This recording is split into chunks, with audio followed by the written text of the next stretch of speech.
Ventilador de teto, tem lâmpada, tem ventilação, tem 3 velocidades de ventilação, tem time, você programa aqui para ele desligar com 1 hora, com 2 horas ou com 4 horas.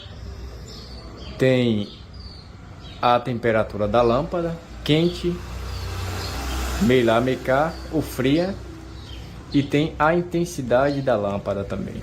Ó, ela fica bem fraquinha aqui. E tem um negócio aqui que é uma meia luz, ó. Não vai dar pra ver legal no vídeo, mas aqui, ó. Você aperta esse Mzinho aqui, ele fica uma meia luz, fica bem fraquinha. Aqui volta normal, aqui meia luz. Então, bem interessante. Já é o terceiro ventilador de teto que eu compro.